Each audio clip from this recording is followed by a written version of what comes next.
It's been awesome for you? Yeah. See some bow ties and fezzes in the crowd. Well, this is going to be basically the most awesome way possible to wrap up this amazing weekend. A lot of Whovians in the house, no doubt. Yeah. What an amazing way to end your expo. Please welcome an amazing actor and, of course, the lady behind Clara Oswald, Jenna Coleman.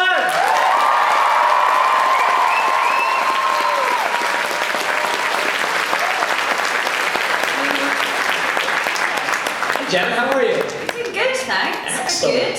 I wanted to mention, if some of you were here last night for the panel with Jenna and Karen, you know that there are mics on the side of the aisles here. They're set up on stands, so you can just line up and we'll get to as many of your questions as possible. Fan Expo is all about the fans, all about you. I want to introduce Vera beside me here as well. Give her a round of applause. She's our sign language interpreter. And it's going to be a fun hour. I do want to start off, Jenna, by asking you about that panel we did last night, because it was so much fun, and you and Karen said that it was actually your first time on a stage together. Was that surreal for you? What was it like? No, it was fun. I'll do my best to not repeat as many answers as I can. I'll do my best to ask new questions. Yeah, it was fun. It was really, we got on really well. Yeah. Had you met each other, obviously on set before, but extensively before? We've seen quite a bit of each other over the years. It tends to happen, I suppose, and also because we hang out a lot. Like I hang out with Matt a lot, and Karen came over to London and was shooting on Guardians, and so she was around then. It's a small knit community, the Doctor Who world. Is it a special bond that you share? I imagine it'd be like going to a very, very intense summer camp, but a summer camp that's in the public eye in a big way, and then seeing those people later. Is it a kind of a special bond that you share? Because you've been through a lot of the same thing in terms of the fandom, in terms of being part of this institution. Yeah, I suppose so. I suppose that was what filming on the 50th felt like, and Billy came in and David, and it's such a unique show, and it is a very unique experience that you go through on set and off the set. So I suppose there's only kind of like quite a small handful of us. So I suppose there's knowing looks. Knowing looks. Oh yeah, that guy, the lighting guy. I am going to ask you later in our session. I can see you. Oh, hi there. That's our gang. I'm going to ask you later in this hour to retell the avocado story, if you would, but we could save that, because I know you've probably told that before. It's a great story if you haven't heard it. But I want to ask you something else about first getting the role, or more specifically auditioning for it. You never know if what you read online is true, but I had read that the part that they told you to tell people you were auditioning for was for a production called Men in Waves? Men on Waves. Men on Waves. Yeah, it's an anagram for Woman 7. I think for the 7th companion who's in the one series. I had to arrive at the BBC being like, hello, I'm here to audition for Men on Waves.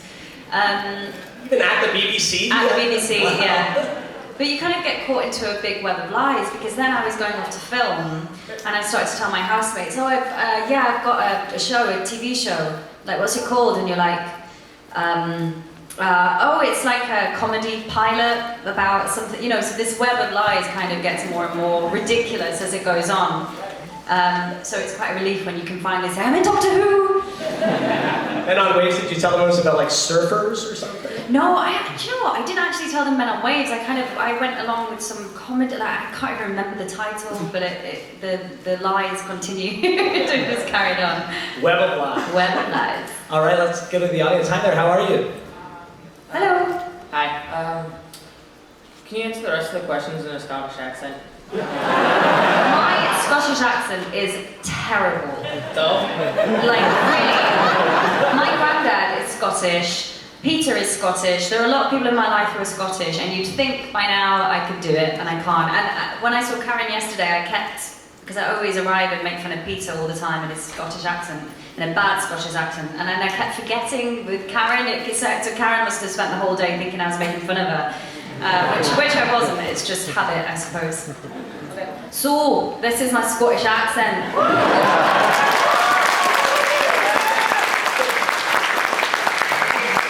What does Peter Capaldi think of your Scottish accent? What do I see? I see things like, and I talk like that, and it's really bad. Which is what my granddad says a lot. I won't carry on in a Scottish accent, I promise. Hi there. Hi, don't worry, I do not think here. Yeah, it's good. It's good. I was speaking to some of the other guests at Fan Expo this year, and when they're part of a big franchise, they find when they're done, they really kind of get into their leisure activities. And I know that there was a little bit of discussion about you leaving the series. And I'm wondering, after having been part of this franchise, English institution, if you saw yourself moving more towards taking advantage of the leisure activities in life, or if it kind of lent more towards loftier career ambitions, creative project opportunities. I think just always being creative in some sense, but I mean, I think it's whenever you finish a big intense job, you kind of want to pick something else up. I'm really into photography, I'm trying to get more into it, so I'd like to pick that up a bit more. I've always said I want to learn to play the piano, but that's like every single New Year's resolution. But yeah, I mean, I think mixing it up really.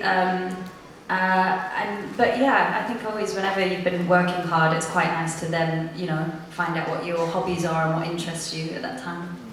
Thank you. Thank you. In terms of the roles that you might do after we do say goodbye to you on Doctor Who, what, you know, if you could kind of make your own role, what type of role would you like to play after playing Clara? What would you be most attracted to character quality-wise? I don't know. I think you kind of know when you read a script, I think, because suddenly you either see yourself playing it and it's like a voice, or I start to cast it in my head. I'm like, that person would be great. And I think when that happens, you kind of know it's not for you. But I don't know. I've always said I want to play Cleopatra. Just because I love that period of time and I'm fascinated by her. But I really don't know. It was very fun to play Lydia Wickham. Just for being so different to Clara.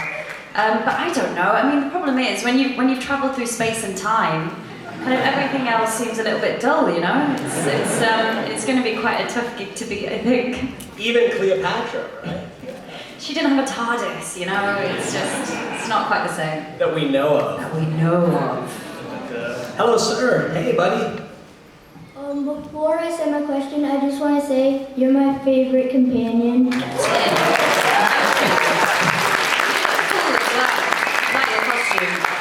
Thank you. If you could if you could change your role as Clara to another companion, which one would you be? I think it would be Amy Pond. I'm such an Amy Pond fan. The Doctor as a child, and the way the story finished off and went full circle, and they were friends, and her relationship with Rory. I just thought I really enjoyed all those episodes, and she got to go meet Vincent van Gogh. So yeah, I loved all of Karen's era. I thought she was great. Cool. Hello there. Also, you're my favorite. Thank you. So my question is that, do you actually know how to make a souffle? No! Does anybody? I googled it as well. I googled it and went really serious on it. It's really hard. Souffles are hard to make. You watch a YouTube video of something? Yeah, I did. I actually did. It's like on some video on how to make a souffle because I wanted to look realistic. There was a scene where I was whipping some eggs, I think. So I wanted to look really realistic. So I actually looked it up. What did you think about the way we first met Clara? Because obviously, when we first met you, you were Oswin. So what did you think about the way we first met her in Asylum of the Daleks? I love Oswin Oswald. Just that whole opening of her. I mean, before we knew she was trapped inside a Dalek, just listening to opera music, making souffles, hanging out by herself on her own spaceship, kind of gone a little bit mad because she's had nobody else to talk to. I just, like Stephen had written that part so well, but he wrote it before, without knowing it was like a guest part, and then he had the idea to bring it in as the new companion after. So it was actually written just as Oswin in itself, initially. But I think I loved that whole episode. I thought it was really strong. She was so much fun. And she wore an egg whisk as a costume. She can make a mean souffle. She can't, no. Hey buddy. Hi, I wanted to thank you at the photo booth yesterday. You made my wife's day when you told her you loved her TARDIS skirt. Thanks for that. That's all right. I've been at Fan Expo a few times now. I've been to lots of panels. panels, and there's always some awkward or interesting questions. Oh dear, what are you going to And ask? the lovely, I don't have a question, I have a request, and that kind of thing. So my question is, what's the strangest question you've ever been asked by a fan?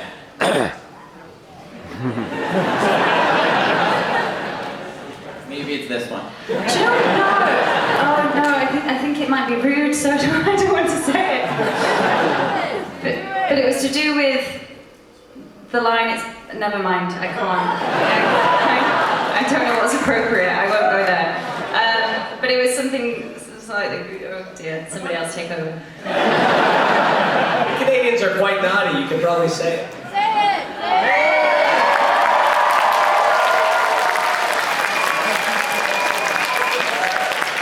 It was to do with the phrase is bigger on the inside, and it's... We'll just say that much. That was quoted enough, that was fine. We kept it classy. Yes. Hey Jenna. Oh, hello. Hello. Welcome to Toronto. Save me. We loved having you. Thank you. Thanks for coming. My question is, this past year there was talk about a new amusement park opening in the UK that would be featuring Doctor Who. And I was wondering, what Doctor Who attraction would you like to see at this? So sorry, what was the question? There's a new amusement park opening in the UK, Yeah. apparently, and Doctor Who's going to be a part of it. And I was wondering, what attraction would you be excited to see at this park? Like a TARDIS that really takes you through time and space. That'd be pretty cool. Or one that you can ride. Peter did an event where they wanted the TARDIS to look like it was flying through the air, but they had to actually strap him to a pole inside the actual TARDIS, and he was like flown across the stage in it. So maybe like a real life version of that would be really good. Hey there. Hello. Hello. My question is, I know you mentioned that after you were doing Doctor Who that you wanted to possibly go back into musical theater. Oh. Personally,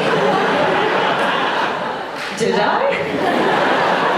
it was kind of a throw-off comment. Was it Peter who said it, making fun of me, maybe? It could have been. I'm a Okay. little bit brain fried from Fan Expo. Okay. But personally, I think you would make an awesome Belle for Beauty and the Beast. Thank you. But what would you personally like to do?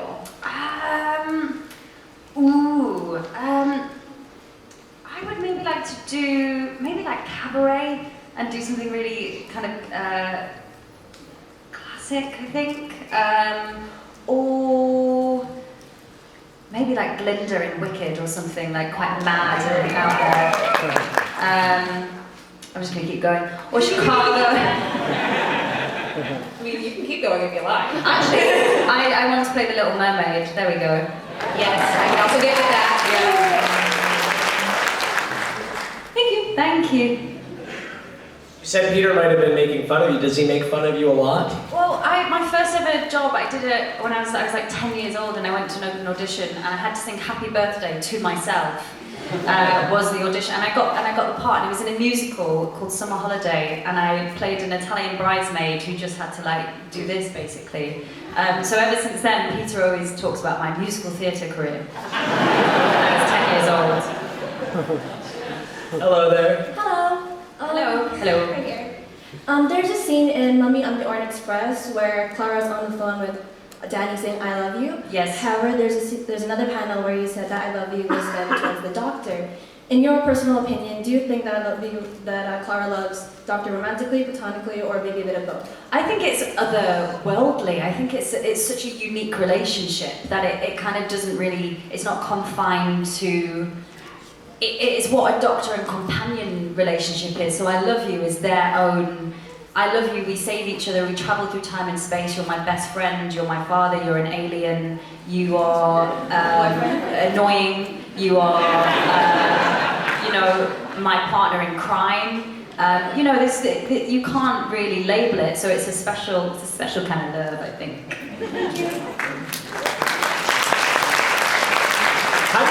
How do you think Clara changed Matt Smith's The Doctor when she showed up? How did she change that iteration of The Doctor?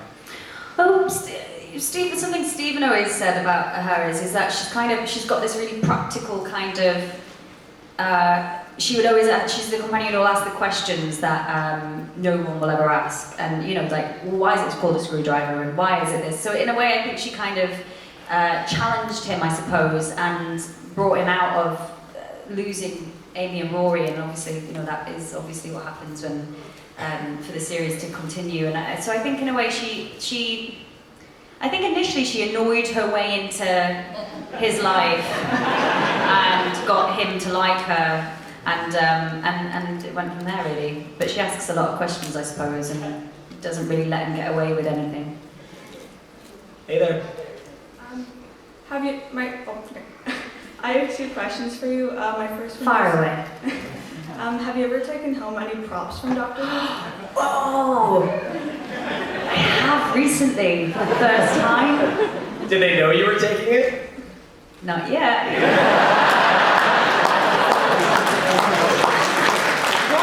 I can tell you one of them. I've stolen 3 things. The first one is I have a line about a clockwork squirrel. And so props made a clockwork squirrel, just for no apparent reason, really. And I always thought the clockwork squirrel was really cute, so they've given me a clockwork squirrel. So take note of that line. And then the other 2 things are secret. We'll find out. Or they will find out. When they're gone. Awesome. Hey there, cool Fez. Hi. Hello. As an actor, did you find the transition from Matt Smith to Peter Capaldi challenging? It's not really the transition that was challenging, but it's kind of, it's a whole new relationship that you have to begin and create with a history. So I suppose it's like starting all over again with your best friend who you know the most in the world. And not knowing what it's going to be, really, but so I suppose it's the start of any, you know, 2 actors on set together. It's the start of any working relationship, I suppose. So a challenge in a really good way, in a really fun way, because it made it different and allowed us to turn it up on its head, really, and change the dynamic totally. So that was really, really fun. Hello. Oh, this is Amanda, by the way, our other sign language interpreter. Hi, Amanda.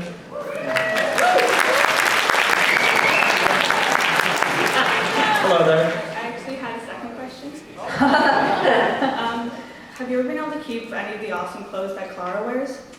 I have, but I don't really, because I find it a bit weird because the Claras, if that makes any sense. Like, they have a name in the label, and, you know, so I don't know. I think when you bought them for Clara, so it feels weird to wear them in my own life. So, no. Thanks. Hi there. Well, first of all, welcome to Toronto. We're thrilled to have you here. Thank you. And if you're ever interested in piano lessons, my dad's a piano teacher, so I'll put in a good word for you. Great. Thank you. Discount? You got it. Cool. My question is, in everything that you've accomplished during your time with Doctor Who, what are you most proud of? Did someone just laugh? I wasn't sure if it was a laugh or a sneeze. I'm most proud of being part of, like, spanning all the Doctors, I suppose, being part of all of their. Doing a scene with William Hartnell, being superimposed into a scene with him was quite a highlight. But just, you know, you just have so much fun on the job as well. You know, there's so much to be amazed by, and, you know, the 50th anniversary, and it's just wonderful to be part of such a special show for so long. Thank you. Thank you. Hey there. Hi. Hello. So I'm wondering, what would be your catchphrase? Like, the show has a lot of great catchphrases, so if you as yourself had a catchphrase, what would it be? Oh, that is hard. Especially when Stephen Moffat isn't here to write it for me. You can write your own life. Oh God, that's really hard. Catchphrase. You asked a lot of questions. Maybe your catchphrase would be a question. What's my catchphrase? There we go. Thanks. I'll probably fire one out in about 5 minutes when I come up with it. Hey there. Hello. Hi. You played Lydia Wickham, which Pride and Prejudice is one of my favorite books, and you did such an amazing job. Thank you. What was your favorite part about playing her? Having to be so ridiculous.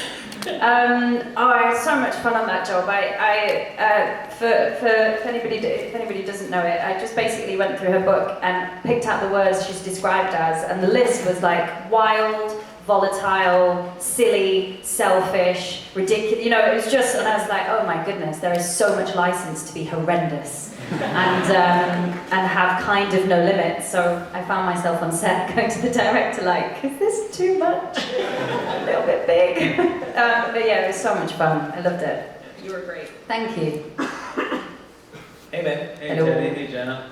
Around the 50th, when with both doctors, you got to have some pretty unique experiences. You got to be part of Doctor with the Proms with Matt, and Yeah. you got to travel the world with Peter. So, along with that, what was kind of your most awe-inspiring moment, both with both doctors, and kind of what did it infer into your own understanding of Doctor Who and the greater world? You get them all the time. Like, there's been so many pinch me moments that you get so much. The Proms was pretty amazing because, I mean, just hearing live music like that is incredible. There's been so many. I mean, me and Peter hanging out on Christ the Redeemer at Rio, just being like, after filming season 8 was pretty special. But I've been really proud to have been by both of their sides, and also just to see Peter create his Doctor and be there to watch the stages of that. And this year he has just been like a firecracker. His Doctor's evolved and gone off in quite a different way. So I'm really excited for everyone to see that because he is. Both they're just such incredible actors. So I think the best thing about it is having those working relationships that I've had with Matt and Peter. Thank you very much. Thank you. You also mentioned in an earlier answer going into the Doctor's timeline and being in that scene with William Hartnell and with some of the other Doctors. Because of that episode, The Name of the Doctor, and because you went into his timeline and saved different iterations of the Doctor over and over again, in terms of your character, does the Doctor owe your companion more than he's ever owed another companion? Well, I think so. Does that kind of define their relationship? Well, really, and I suppose in a way, she's the one who's been technically chasing him through time and space, and he's ignored her for most of it. Is actually what's kind of happened. But yeah, I think between both of them, I think they save each other. And now this season, what's happening is, she's no longer got any ties to Earth because poor Danny is in cyber heaven. So she's now free to live TARDIS life to the full extreme, and the two of them push each other to be more dangerous and more reckless, and they're trapped in their own TARDIS bubble, and it's got to burst at some point. Dun dun dun. Hey there. Hi, my question is, with the reboot of the series, we've noticed a lot more computer graphics as well, which helps to enhance it because you're going to a lot of alien worlds. Yes. But in comparison to the early years with William Hartnell, it was very heavily reliant on makeup and set design. Mm. Which would you have preferred, like the new reboot Doctor Who, or would you prefer a more older style where it was all makeup? Well, the funny thing is we still adopt a lot of the techniques that have been used for years and years. Like, for example, Into the Dalek, Ben Wheatley came in and shot on model-sized sets. So what you see as the Dalek, like the Daleks are literally like this big, and the filming on a set like that's been, so actually there's quite a lot of techniques that are still used that work really, really effectively. Anytime a door opens on Who, like, we have Liam and Jim, our prop guys, who are standing with ropes either side of it.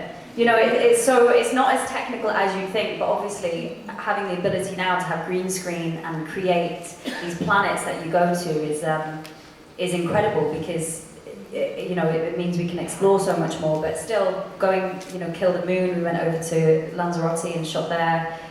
So having that scale as well, I think it's about mixing it up really to create the best production values that you can. Oh, that was a long answer, wasn't it? Thank you. On the character side of that kind of practical effects equation, is it nice to be able to act opposite characters like Strax and Vestra as well? Yeah, I mean, that's, you know, it's a thing, it's a challenge on Doctor Who because you're always, you know, reacting to a tennis ball that's supposed to be a planet exploding. You know, or there's all sorts of, you know, a bird that is one of our runners with a broom who's coming at you. So there's like a whole other world that goes on it. And I had an episode this year where I speak mainly to green screen, so that when another actor comes on set, you're so happy to like have some interaction with somebody again.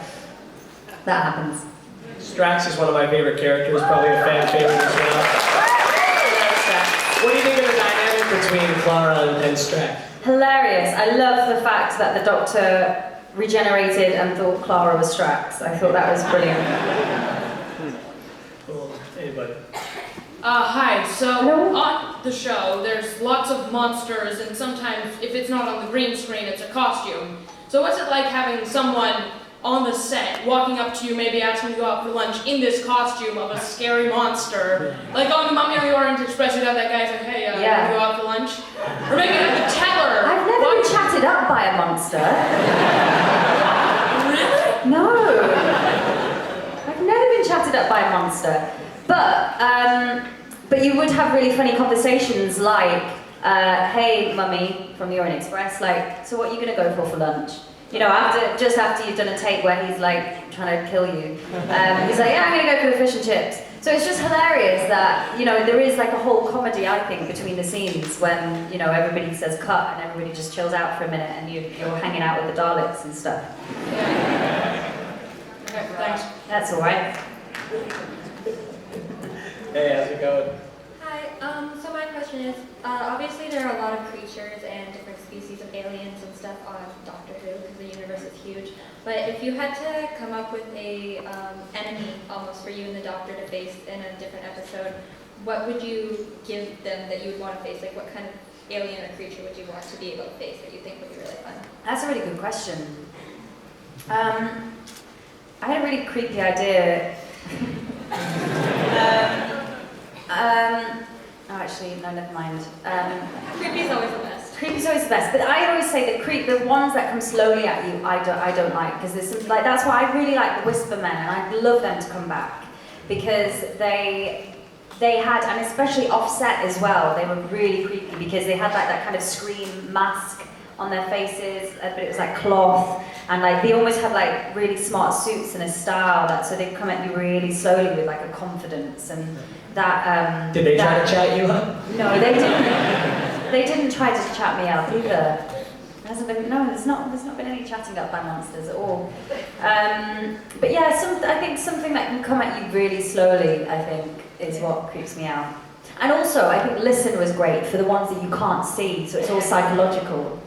I think something like that would be good. I love you, by the way. Thank you. Hey, buddy. Hey. So, first off, I'd just like you to thank you for complimenting my hair. You do have great hair. Thanks. And my question was, what are your hopes for Clara in the coming seasons? I'd like her to keep as a teacher. I love her. I love the idea of a stationary cupboard and being set in the school and going off to Narnia or space. I think I'm glad. My favourite stuff is always the stuff that I have with the Doctor in the TARDIS. So just more time of them kind of hanging out, I think, is what I love. Just going to new planets and new worlds and keep adventuring. Well, I asked you this last night when Karen was here as well, but of course some of the audience wouldn't have been there then, so I'm going to ask you again. New season, September 19th, on Space. What can you tell us about where we do pick up and where Clara's at in terms of her headspace? Clara is in a very different place to when we last saw her. Oh my goodness, it was last Christmas, wasn't it? It's been quite a while for you guys. But she's got a totally new perspective on life, I think, and I think, like I say, she's got no more earth ties, really, so she just wants to be, I think what she's realised is life is short, so let's get in the TARDIS and go places and see things and eat it all up and do as much as you can, because she's kind of doesn't fear her own mortality as much anymore, because she's kind of lost everything, really. So I think she's very different. She's a lot more reckless. She's really fearless. So I think last season we saw the Clara, who the new Doctor would be standing on the edge of a cliff, and she'd be saying, "What are you doing, you crazy mad man? Come back!" And whereas this season she's up on the cliff with him, going, "Come on, let's jump, let's do it, let's see what's down there." So I think that's the kind of quite a big difference. And we have Michelle Gomez back, and we have Vikings, Zygons, Maisie Williams in from Game of Thrones as well. Brilliant, and I'm not going to tell you anything else. But yeah, it's really exciting. Hi there. Hello. Hi. You look so comfortable. Thank you. So when you were first given the role of Clara, were you told what the whole answer behind the mystery to her was? And what was it like to keep that secret? Well, I didn't know, so I didn't have to keep it a secret, so that was good. I knew I was playing Clara's from different reiterations through time and space, but I didn't know why. Which is what Stephen does a lot often, is we kind of know a general arc of the season, but we don't know the resolve, like episodes 11 and 12, until we read them on the page. Which is good, because you kind of don't need to play anything, you just need to play what's in front of you. So it was good. It was as much as a surprise to me when I picked up Name of the Doctor as it was to everybody else. Thank you. Thank you. It's a great twist, by the way. It was awesome. Bye. So what's the coolest or funniest thing to happen to you while doing the photo op, and what's your favorite charity? Ooh, funniest thing. Somebody said something very sweet today, actually. They said, they hooked me and said, "I'm so sorry, I'm just trying not to propose." It's really sweet. And then somebody once did propose as well. That happened. What did you say? I think it was just for the picture. Okay. I don't think it was real life. I don't think. Oh my god, am I engaged?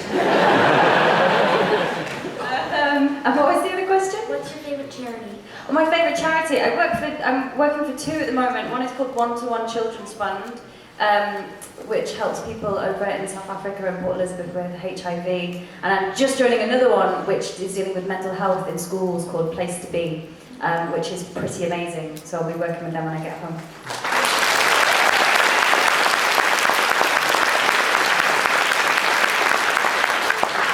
Thank you. Hello, TARDIS. Hello. Hello. Hi. Hi. So I have two questions for you. My first one is, if you could write an episode of Doctor Who, what would it be about and why? Do you know what? I'd love to do an episode like Vincent and the Doctor. I'd love to go, I'd go to the Chelsea Hotel in New York in like 1960s, 70s. There's an incredible book called Just Kids, where like Jack Kerouac was writing on the road, and it was just full of so many artists and poets and singers, and there'd be something really cool about heading there with the Doctor and like trying to be cool and hang out with them. And my second question is, if you could work with any Doctor that you haven't already done an episode with, who would it be and why? Maybe, I think Tom Baker. I mean, he has like the best voice ever. Thank you. Thank you. Or a scarf, too, which would be cool. Yeah. Or a scarf, yeah. Hey there. Hi there. Hi. My name's Scott. Hello, Scott. Hard question for you. Ooh. Who's your favorite Doctor? Just kidding. Oh. No, actually. I was going to say, who's your favorite Doctor to work with, but I was just kidding. Okay. Okay. My real question is, where would you want Claire to end? Where would you want to see her story continue on to? Never. Second question. After you and Matt went through the regeneration, Yes. which was awesome, like you guys did an amazing job. Thank you. And you've done an amazing job for us to all accept Peter as the next Doctor. He's awesome as well. Do you think Clara could handle another regeneration? Depends how, like, moody they are, or like, I don't know. I think, to be honest, she's known the Doctor in all forms now, in like so many faces. So I think to her, he is just the Doctor. You know, in whatever face that he has, he is the Doctor, her Doctor. So I think as many every generations as they want to keep going, I think she'd be fine. So maybe then your catchphrase could be, "Here we go again." Here we go again. There we go. Let's go round again. Thanks. Thank you. Hi. Hi, I'm from the States. Hi. 2 questions, Jenna. First, we've seen with previous companions how their families have reacted to them being time travelers and going off into dangerous situations. Yep. Like Rose and Jackie. Do you think Clara's dad and Gran may possibly find out? I keep saying, let's bring Gran. Let's bring Gran on an adventure. Sheila, who plays Gran, is brilliant, and she keeps being around at like the really sad times. And I think she's brilliant on the TARDIS. And also, I'd quite like to see Peter being bossed around by Clara's nan. It'd be great. It'd be brilliant. She should totally be on the TARDIS. And second question, sorry guys, last chance to ask this. Did you get my present? What was your present? It was like, this. I can't see it. I can't see it. But I have my presents over here, so I'm sure I will. Oh, maybe I haven't seen this then. No, I haven't got this. Oh, and look, and it's got a clock on it as well. No, I haven't, but it might be at my mum's house. Thank you. Nice to meet you. Thank you.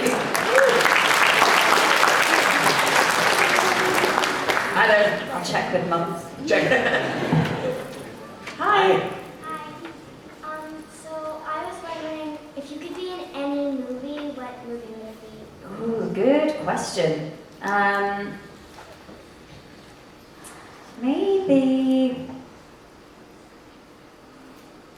there's lots of films that I love. This is a really old one called Bringing Up Baby, and that's really fun. You should watch that. It's like a really old one in black and white, but it's a really fun part in it, and she's hilarious. It's Katharine Hepburn. And probably again, maybe I'd go and play The Little Mermaid. Be under the sea and have a crab as my best friend. I'd do that. Hello. Hello. If you had the chance to be a movie director, what would the name of your movie be, and who would be the main characters? Maybe I could direct Cleopatra. But then I'd want to play Cleopatra as well. I don't know. Actually, I've been thinking this. I've got an idea about a place. The place where I'm from is called Blackpool, and it's like a big seaside town resort. And my granddad works on there. And he's like 78, and he still works on the promenade today. And there's like loads of rides, and people used to go there and ride donkeys, and used to come for all their holidays, and it was a place of adventure. So I think maybe I'd set something there, and they have big lights as illuminations. And do like something along the promenade where, a bit like Boardwalk Empire, but in the 1950s. And you know, you could be loads of different characters and like famous people who came to the town and shows and stuff. Would it be sort of a horror movie? I was going with more of like a happier vibe, really. Of like a place of happiness and holidays and but, I mean, who's to say there couldn't be a monster that chases you down the promenade? That could happen. Or like, you know, all sorts could happen.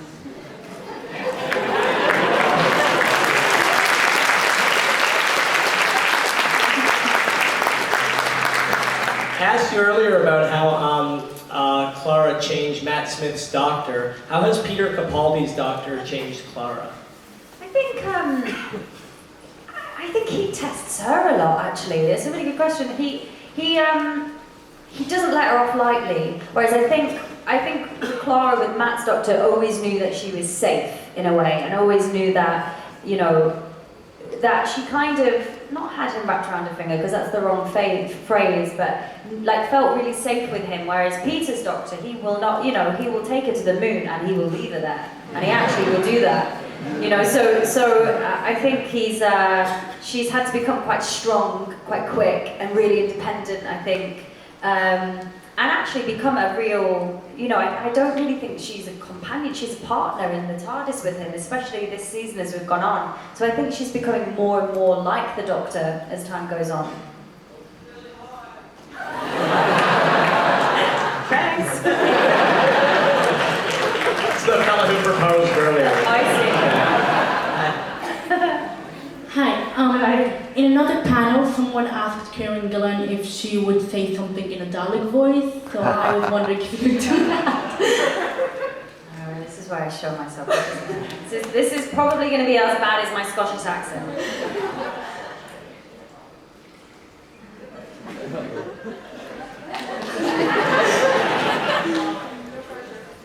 Exterminate!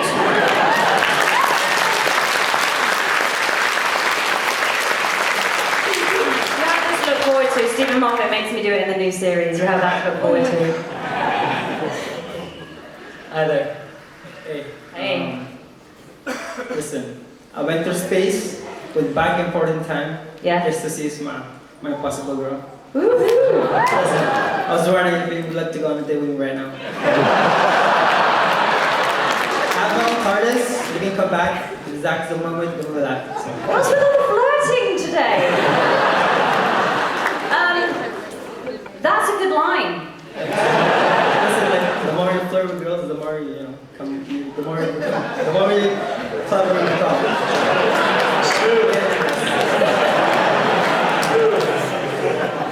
Thank you. Jenna, Good luck.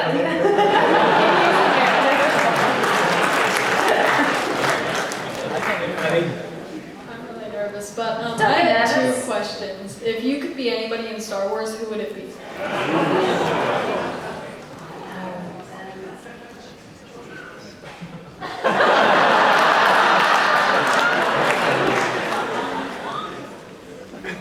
R2-D2.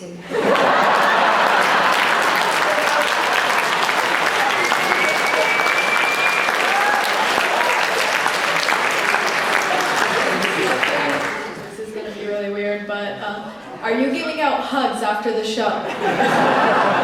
I'm not, but I'll give you a hug now if you like, because I feel so bad for rejecting the previous question.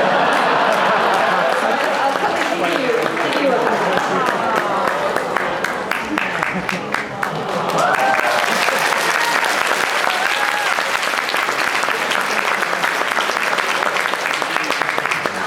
All right. And you can't pass the hug question. Don't worry. I'm not going to ask you what's happening at the Christmas episode or the guest star that's going to show up. Okay, I already know. Alex Kingston. Yes.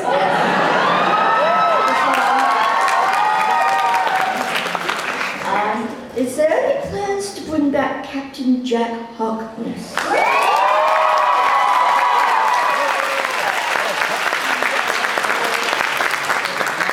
If not, get Stephen to do so. That's on. And my middle name actually is Clara, so. Good name. Hi. Hello. If you could be in any Doctor Who episode, what would you be in and what would your character be? I love Vincent and the Doctor. I'd love to be in that episode. Probably not playing Vincent because that wouldn't be right.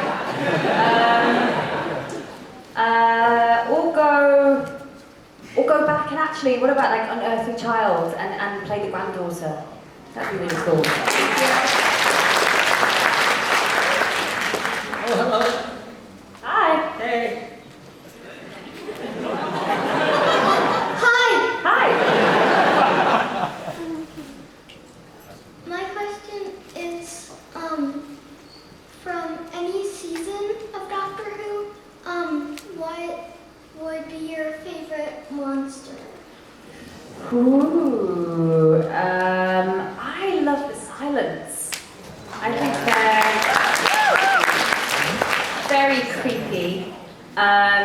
that they're in suits as well, and it is the thing of them coming slowly at you. So I think the silence for me, I really like them. Thank you.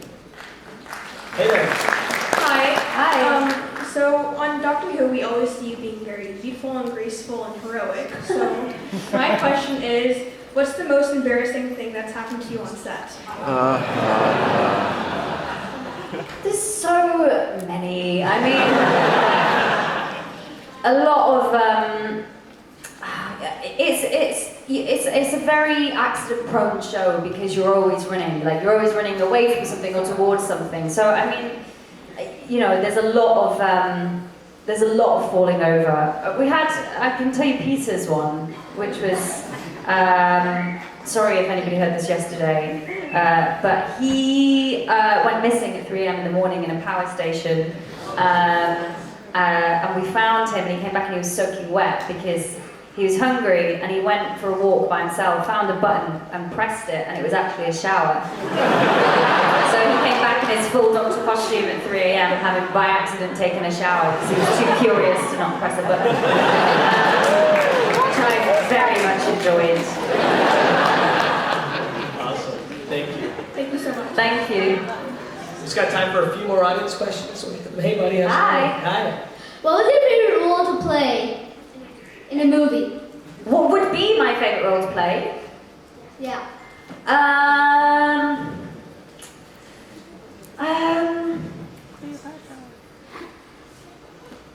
Maybe Catherine Hepburn and Bringing Up Baby. I think that's really fun.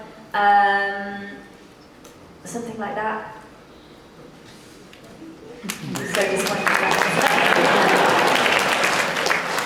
I was out at the Sick Kids Charity Breakfast this morning, and James, who's here, was too shy to ask a question, asked me to ask you on his behalf. For the companions in general, what is the most difficult part of being with the Doctor, of traveling with the Doctor? I think, to be honest, the hardest thing about Doctor Who is because the tone is so, it can be so many things, you know, it can be, within one scene you can play comedy, tragedy, and you know, it changes within like 5 lines, so always kind of navigating your way through and keeping the threat, I suppose, up for 45 minutes while and you know, and trying to make each week really, really different as well. And you know, you have to ask a lot of questions, and you have to be able to say the word doctor in so many different ways. That's like quite a classic companion thing. Arthur Darvill. You're welcome. Arthur Darvill used to make a joke about how he used to have he used to number his doctors in 1 to 10, so his 10 doctor would be doctor, and then his number 1 would be doctor. You know, and then like a picture between that, but that was just an in-joke. Hi there. Hi. First, I just really want to say that you're really awesome, and I'm having trouble staying still right now. Thank you. If someone actually came out of a blue box, took your hand, and yelled "run," how do you think you would actually react? I think about this all the time. And literally, this is what happens to me. I stop working and I'm back in London and I'm walking around and I literally do this, I picture imagining the TARDIS over there and the dogs are looking at me going, oh, and just imagine how good that would be. Imagine just like some dude knocking on your door and being like, hey, you want to go to Mars? And you actually can. Would you say yes? I mean, you would have to, wouldn't you? You actually would have to, and you probably never look back and regret it. So yeah, I think about that a lot, and I wish it was true. Are you still accepting hugs? I can do. How much time do we have? We're good. Yeah. Yeah?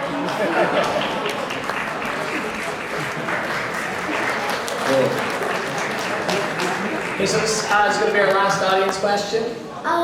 So if you had to pick one cartoon character to be the Doctor, which cartoon character would it be? You guys have got some really good questions today.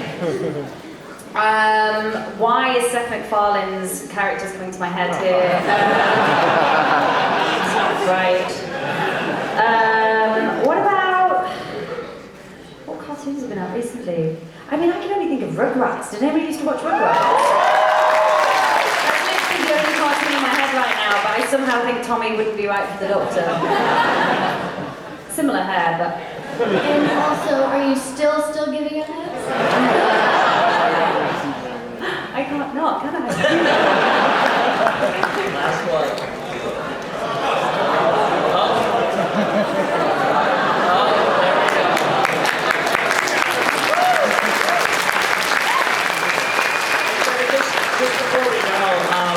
You know, I'm sure at your booth today, and certainly at our space booth, so many Doctor Who fans, and so many Doctor Who fans here who come up with amazing stuff on their own creatively, whether crafts or fan fiction stories. I'm wearing a little pin that a young woman gave me. It's got the TARDIS and it says woo woo, which I think is I think that's how you spell the sound, right? VWOO.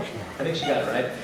What does that creativity of the fans and their ongoing support of the series mean to you? And does it continue to surprise you how creative and active the fandom is? Always. It is really, it's, you know, I've actually got quite a lot like screen saved to my phone of stuff that's, you know, and it's the same with Peter. He sees stuff and looks at stuff, and it is incredible that, you know, the show has been described to me, which I love as an imagination explosion. And then the fact that it spurs on and creates so much creativity, whether it's in writing or art, drawing, like making videos. So there's so much. So it's pretty, it's great. It's so good. It's so good to see it. Thank you for being here and for being such an amazing part of this series.